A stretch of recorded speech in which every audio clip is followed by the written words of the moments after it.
Bismillahirrahmanirrahim. Assalamualaikum warahmatullahi wabarakatuh. Selamat pagi dan salam sejahtera untuk kita semua. Perkenalkan, saya Siti Rahmatia, SOS MSI, selaku dosen tetap pada program studi Administrasi Publik Fakultas Ilmu Administrasi Universitas Laki Dende. Saya menjadi tenaga pengajar pada Universitas Laki Dende sejak tahun 2015. Adapun mata kuliah yang saya ampu sesuai dengan bidang keilmuan saya berdasarkan kurikulum administrasi publik berbasis kampus Merdeka, yaitu yang pertama, pengantar ilmu administrasi atau asas-asas manajemen. Yang kedua, manajemen publik. Yang ketiga, sistem informasi manajemen dan e-government. Yang keempat, pelayanan publik. Yang kelima, manajemen pelayanan publik. Dan yang terakhir, perencanaan pembangunan daerah.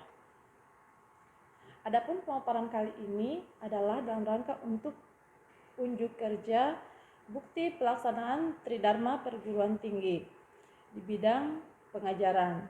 Di dalam mendeskripsikan mata kuliah ini, saya menggunakan pendekatan DIA yang merupakan singkatan dari Delivery, Interaction, dan Assessment.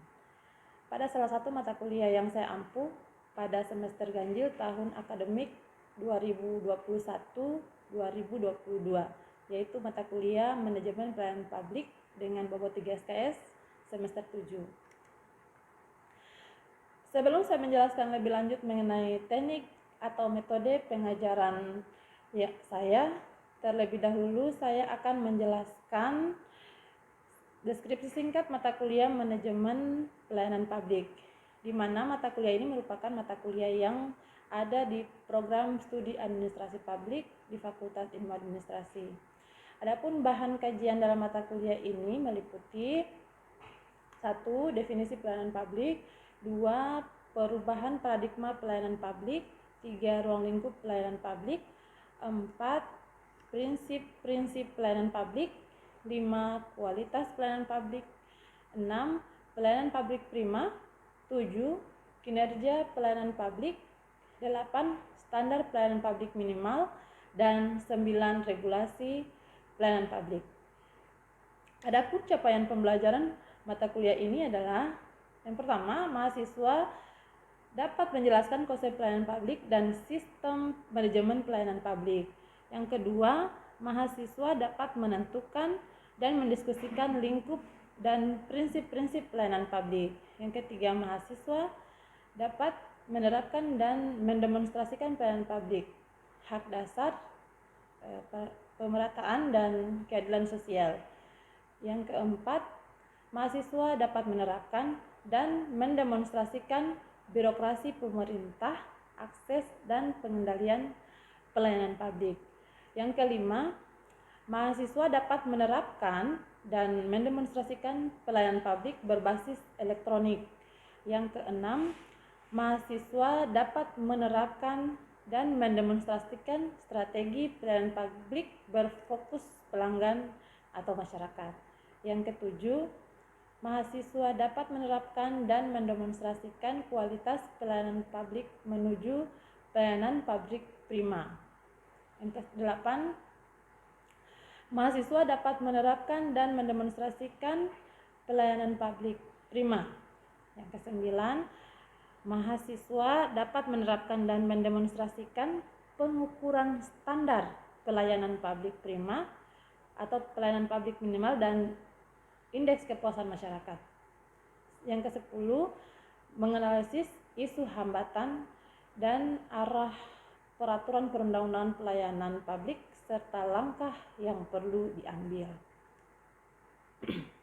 Kemudian, kemampuan akhir yang diharapkan mahasiswa mampu mempunyai wawasan tentang definisi pelayanan publik, ruang lingkup pelayanan publik, perubahan paradigma pelayanan publik, prinsip-prinsip pelayanan publik, kualitas pelayanan publik prima, serta menganalisis isu hambatan dan arah peraturan perundang-undangan pelayanan publik. Untuk mencapai kemampuan tersebut, mahasiswa akan diberikan topik-topik yang akan dibahas selama 14 kali pertemuan. Selanjutnya, saya akan menjelaskan teknik pengajaran saya dengan menggunakan komponen delivery, interaction, dan assessment. Yang pertama adalah delivery. Bagaimana saya menyampaikan perkuliahan kepada mahasiswa. Ada 2 strategi yang saya gunakan dalam menyampaikan perkuliahan, yaitu yang pertama menyampaikan dengan menggunakan buku atau textbook.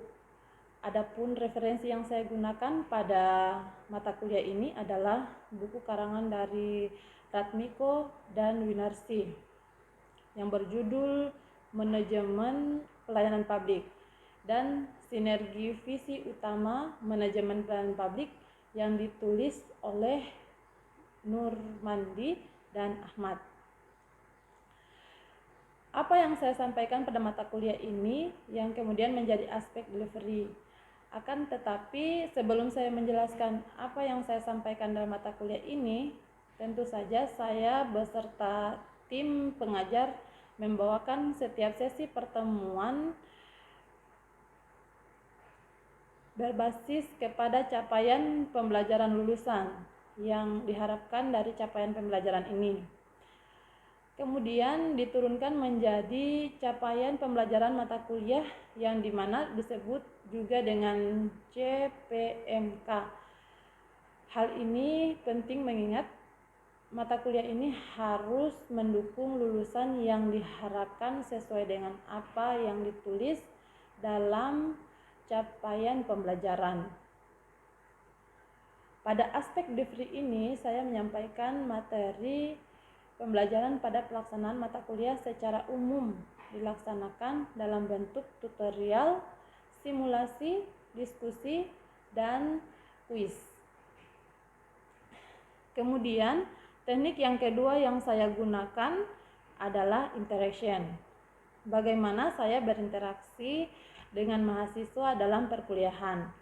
Ada beberapa saluran komunikasi yang saya gunakan.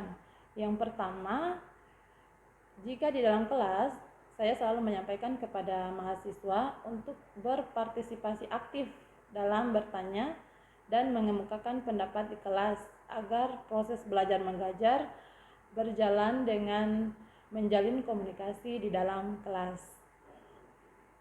Kemudian yang kedua, menggunakan media aplikasi WhatsApp sebagai sarana untuk diskusi di luar kelas.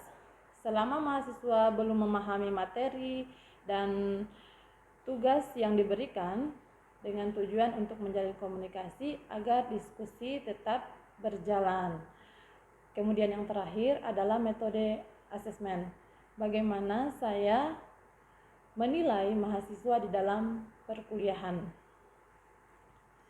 Perkuliahan ini dilaksanakan sebanyak 14 kali dan ditambah dengan evaluasi hasil belajar dalam bentuk ujian tengah semester dan ujian akhir semester, serta tugas terstruktur tambahan melalui tutorial, praktek, diskusi, dan kuis.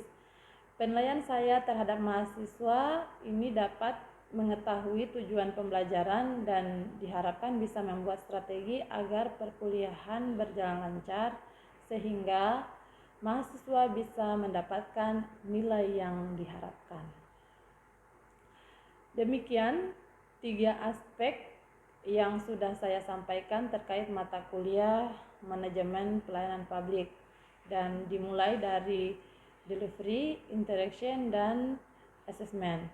Setelah ini saya akan menampilkan suatu proses pembelajaran di dalam kelas. Selamat menyaksikan. Assalamualaikum warahmatullahi wabarakatuh. Waalaikumsalam warahmatullahi wabarakatuh. Selamat pagi. Pagi, Bu. Apa kabar pagi ini kalian? Baik. Baik ya, sehat ya? Sehat. Alhamdulillah hari ini kita bertemu lagi pada mata kuliah manajemen pelayanan publik. Ya.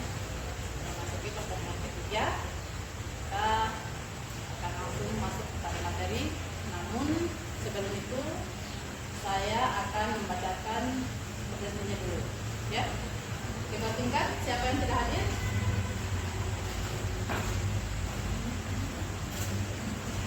Berapa orang yang tidak hadir ketua tingkat?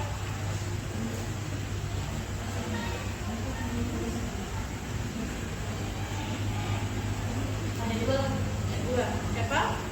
Atas nama Nurul Hadiga dengan Asriani. Ya, ya.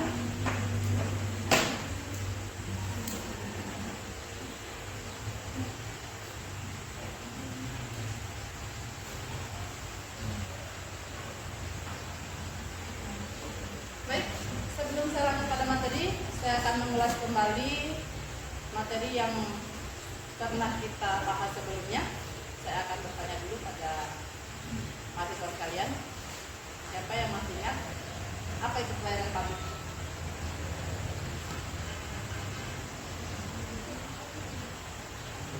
Ya, silakan Khadijah. Terima kasih untuk kesempatan yang diberikan. Menurut saya sendiri pelayanan publik merupakan pelayanan yang diberikan oleh pemerintah kepada masyarakat secara umum, baik pelayanan tersebut untuk memenuhi barang ataupun jasa ataupun pelayanan administrasi yang telah diberikan pemerintah untuk kepentingan masyarakat secara umum. Ya, jadi bisa kita dengarkan ya penjelasannya dari Khadijah. Yang lain juga barangkali sudah ingat kembali ya.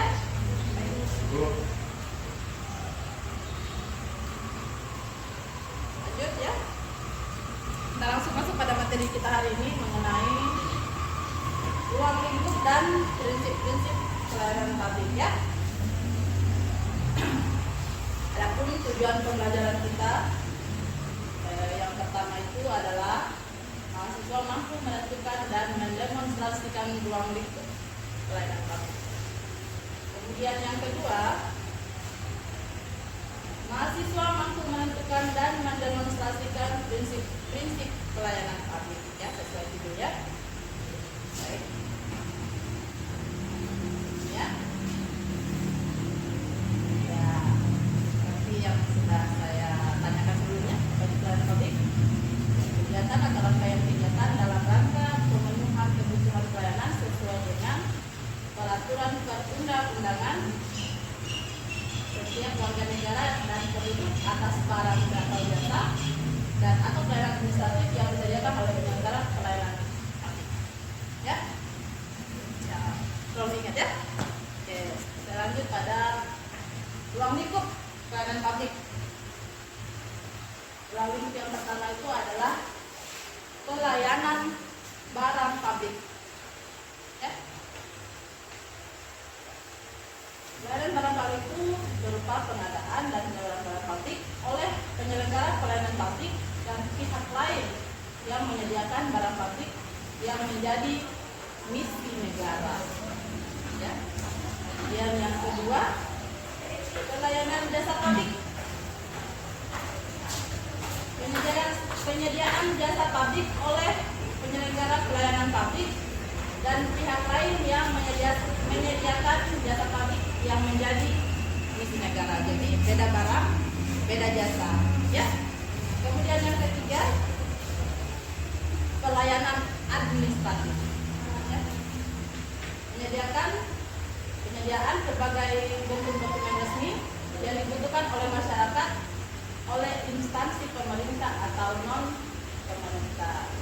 Kali adik-adik sekalian juga sudah sering melaksanakan ini ya, tiga pelayanan publik ini, pelayanan barang publik, jasa publik, pelayanan administratif, karena ini ada dalam kehidupan kita sehari-hari, hanya mungkin kadang tidak sadari, ya. Ini ya ruang lingkup, ada tiga ruang lingkup pelayanan publik.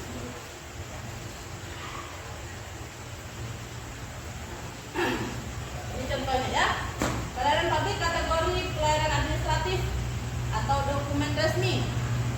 Ya, misalnya KTP. Adik-adik sekalian sudah punya KTP? Sudah. Alhamdulillah. Karena KTP itu adalah identitas diri kita dan wajib dimiliki oleh setiap warga negara yang sudah berusia 17 tahun ke atas, ya. Oke, kemudian akta kelahiran. Nah, ini adalah dokumen resmi negara juga. Ya, setiap bayi yang lahir di Indonesia sebaiknya punya yang namanya akte kelahiran, akte pernikahan juga. Ya, kalau kalian mungkin yang sudah menikah pasti ada namanya juga akte pernikahan. Kemudian akte kematian, yang orang tuanya sudah meninggal atau neneknya pasti punya namanya akte kematian. BPKB, STNK, ya ini yang punya kendaraan ya. Ya, adik-adik sekalian mungkin yang punya motor sendiri, kalau BPKB-nya itu mungkin pasti atas nama orang tua ya. Kalau dibelikan orang tua, pasti kendaraannya BPKB-nya atas nama orang tua. Kemudian STNK, STNK motor, ya, otomatis sama dengan pemiliknya yang di BPKB ya, karena erat kaitannya. Kemudian IMB, nah, kalau kalian mungkin sering mendengar ini ya, apa itu IMB? Ya, izin mendirikan bangunan. Nah, jadi masyarakat Indonesia itu kalau membangun itu wajib memiliki yang namanya IMB. Dan IMB itu diurus secara administratif ya. Nah, makanya dia masuk kategori pelayanan publik, pelayanan administratif. Kemudian ini sertifikat kepemilikan penguasaan, ya, sertifikat tanah, menguasai tanah, menguasai sawah. Kalau punya sawah banyak ya pasti punya sertifikat kepemilikan ya. Selanjutnya dokumen-dokumen resmi lainnya, pokoknya banyak ya, dokumen yang berhubungan secara administratif, kemudian dilakukan melalui pelayanan publik kategori pelayanan administrasi. Lanjut ya. Pelayanan publik kategori pelayanan barang publik. Ini contohnya ya. Misalnya jaringan telepon. Ada yang tidak punya jaringan seluler? Ada ya, insya Allah kalian punya semua ya. Kemudian ini tenaga listrik. Di rumah masih ada yang tidak punya listrik? Ya, masih ada. Ya, insya Allah pembangunan Indonesia sampai saat ini, meskipun masih ada daerah-daerah yang tidak memiliki listrik, tapi daerah kita insya Allah listriknya sudah lumayan memadai ya. Ya. Kemudian air bersih. Nih. Wilayah kita di sini insya Allah jaringan air bersihnya juga sangat bagus ya. Ya, karena tidak ada yang mengeluhkan kekurangan air. Alhamdulillah kita diberkahi sama tanah yang subur daerah kita ya.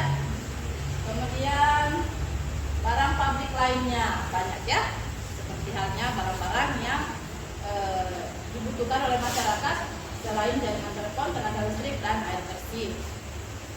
Selanjutnya pelayanan publik kategori pelayanan jasa publik ya.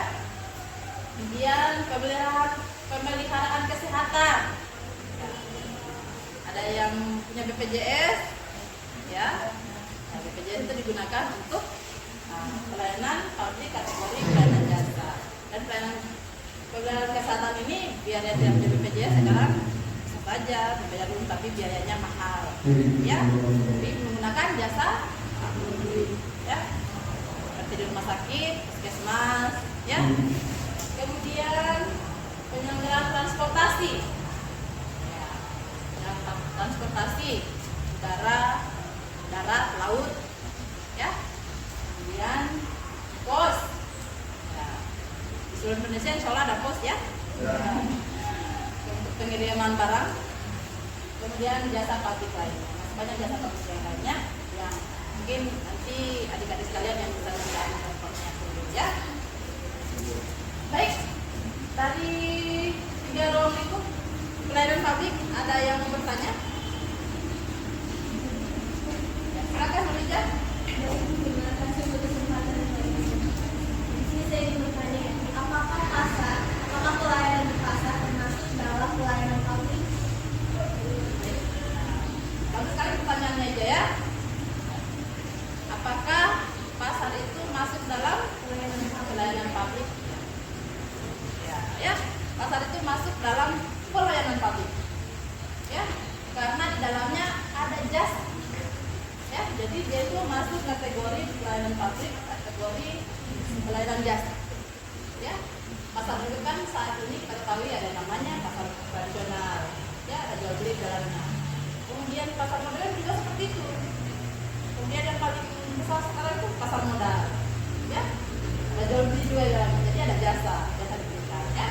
Jadi pasar itu masuk dalam kategori pelayanan publik, ya. Siapa lagi? Baik, silakan. Yang telah akan tanyakan di sini yaitu siapa sajakah penyelenggara pelayanan publik itu? Oh ya. Baik, bagus ya pertanyaannya. Siapa sajakah penyelenggara pelayanan publik itu? Ada yang bisa bantu saya jawab? Satu orang? Siapa saja penyelenggara pelayanan publik? Satu orang cuma bersuara. Silakan Iin. Kalau menurut saya itu siapa saja yang menyelenggarakan pelayanan publik itu adalah salah satunya pemerintah. Nah, bagaimana caranya pemerintah bisa melayani masyarakat baik itu dari kategori pelayanan jasa publik, pelayanan barang publik maupun pelayanan administratif. Bagus sekali, ya. Bagus sekali, Pak Iin, ya. Lanjut dulu ya. Ini dia. Ya. Penyelenggara pelayanan publik. Siapa saja menyelenggarakan, ya. Jadi penyelenggara jasa publik itu, ya ini dia, ya. Ini ya. Dan pertanyaannya ada 4 ya, ya kan? Jawaban pertanyaannya kan? Siapa saja penyelenggara pelayanan publik? Yang pertama itu adalah setiap institusi penyelenggara pemerintah daerah, ya. Semua instansi pemerintah penyelenggara pemerintah daerah itu masuk dalam penyelenggara pelayanan publik. Instansi manapun, dinas kebersihan, dinas apalagi catatan sipil, kepolisian, ya, yang mengurus SIM, ya, ada yang bawa kendaraan tanpa SIM, ya, harus punya SIM, ya, agar tidak ditilang, ya. Kemudian yang kedua korporasi, kemudian yang ketiga lembaga independen yang dibentuk berdasarkan undang-undang untuk kegiatan pelayanan publik, dan yang terakhir badan hukum lain yang dibentuk hanya untuk kegiatan pelayanan publik. Ini ada 4 ya. Oke. Yang perlu diketahui juga adalah 11 kewajiban penyelenggara pelayanan publik. Ada 11 ya. Yang pertama itu menyusun, menetapkan dan menerapkan standar pelayanan. Ya, itu wajib ada. Dalam setiap instansi penyelenggara pelayanan publik pasti sudah menyusun, menetapkan dan menerapkan yang namanya standar pelayanan, kata lain yang kita kenal saat ini biasanya SOP. Ya. Kemudian yang kedua, menyusun, menetapkan dan mempublikasikan maklumat pelayanan. Ya. Karena keluhan masyarakat mungkin yang tidak bisa diselesaikan bisa dipublikasikan dan diselesaikan dengan cara yang lain. Ya. Dan yang ketiga, memberikan jaminan kepastian hukum atas produk pelayanan. Ya, misalkan kita punya KTP dijamin asli. Karena KTP itu insya Allah etikanya tidak akan sama. Ya, ketika punya izin tidak akan sama dengan punya regi, tidak akan sama punya hikmah, tidak akan sama. Semua tidak akan sama. Ya, mungkin dari semua angka-angka itu mungkin ada beda nolnya, beda 1, ya. Jadi punya kepastian hukum, ya. Jadi kalau kita misalkan ada kesamaan di dalamnya, bisa diklaim sama pemerintah penyelenggara pelayanan publik. Ya, kenapa bisa sama? Ya. Kemudian salah ini, harusnya 3 ya. Keempat, tempatkan pelaksana yang berkompeten. Ya. Jadi penyelenggara pelayanan publik itu harus berkompeten, ya.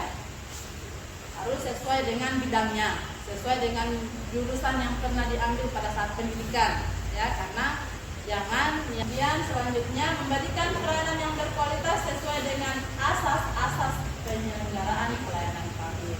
Jadi harus berkualitas, ya. Selain sesuai SOP harus berkualitas juga, ya. Selanjutnya memberikan pelayanan yang berkualitas sesuai dengan asas-asas penyelenggaraan pelayanan publik. Kalau kita berurusan dengan yang namanya pelayanan publik, kita harus juga patuh dengan yang namanya undang-undang, karena undang-undang itu dibuat untuk dipatuhi ya, sesuai peraturan. Kemudian memberikan pertanggungjawaban atas pelayanan yang diselenggarakan kepada pembina. Jadi ada pertanggungjawaban sesuai dengan prinsip administrasi ya, ada pertanggungjawaban. Jadi pelayanan publik itu harus ada pertanggungjawaban. Jadi pelayanan publik itu mempertanggungjawabkan apa yang sudah diberikan kepada masyarakat. Gitu ya. Kemudian memberikan informasi lengkap terkait dengan pelayanan. Jadi informasinya itu lengkap dan jelas. Jangan berbelit-belit. Misalkan kita mengurus KTP ya, harus punya, misalnya syaratnya harus punya akte kelahiran, kartu keluarga. Nah, ketika kita mengurus itu, informasi, kemudian menolak pengaduan masyarakat yang ke-11. Ya, masyarakat itu kalau ada pengaduan harus dikelola, ya, jangan disimpan-simpan. Jadi pelayanan publik itu bukan cuma mendengarkan tapi tidak dikelola, ya. Ini standar pelayanan publik, ya. Standar pelayanan sama dengan tolak ukur yang dipergunakan sebagai pedoman penyelenggara pelayanan dan acuan penilaian kualitas pelayanan, ya. Kemudian standar pelayanan sama dengan kewajiban penyelenggara kepada masyarakat, ya. Jadi standar pelayanan itu kewajibannya pelayanan publik yang diberikan untuk masyarakat, ya. Kemudian standar pelayanan sama dengan dalam rangka mewujudkan pelayanan yang berkualitas, cepat, mudah, terjangkau dan terukur, ya. Seperti itu standar pelayanan publik. Ya. Evaluasi kinerja pelaksana. Nanti ini materinya kalian bisa download sendiri ya di Google Classroom, karena saya sudah bagikan di Google Classroom ini. Kemudian kita masuk pada prinsip ya, prinsip pelayanan publik. Jadi prinsipnya ini ada 10 ya. Ya, dari penjelasan ruang lingkup tadi ya, saya sudah membahas 10 prinsip ini. Sederhana, kejelasan, kepastian waktu, akurasi keamanan, tanggung jawab, kelengkapan, sarana dan prasarana, kerendahan akses, disiplin, termasuk kesopanan dan keramahan. Nah, yang terakhir itu kenyamanan. Jadi pelayanan publik itu memang harus mengutamakan ini ya, yang paling penting ya.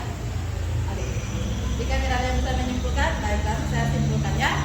Jadi ruang lingkup pelayanan publik itu ada 3 ya. Pertama itu adalah pelayanan barang publik, kemudian yang kedua pelayanan jasa publik, dan yang ketiga pelayanan administrasi. Malu-malu ya. Kemudian 10 prinsip pelayanan publik ini dia.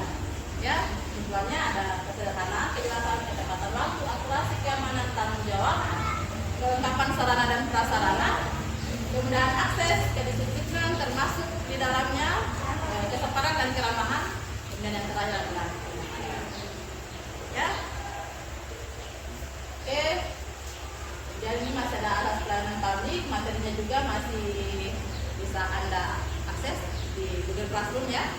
Sekalian tugasnya juga ya, ada leadernya itu di Google Classroom, kalian bisa mengakses sampai besok ya, waktunya 24 jam. Nah, silakan kalian download dulu baru kerjakan tugasnya. Barangkali pertemuan kali ini saya akhiri sampai di sini.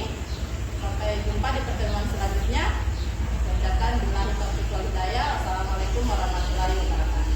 Waalaikumsalam warahmatullahi wabarakatuh. Demikian PDD UKT PT saya di bidang pengajaran. Semoga apa yang disampaikan dapat bermanfaat. Kurang dan lebihnya mohon dimaafkan, dan sampai jumpa lagi di kesempatan berikutnya. Billahi taufiq wal hidayah. Wassalamualaikum warahmatullahi wabarakatuh.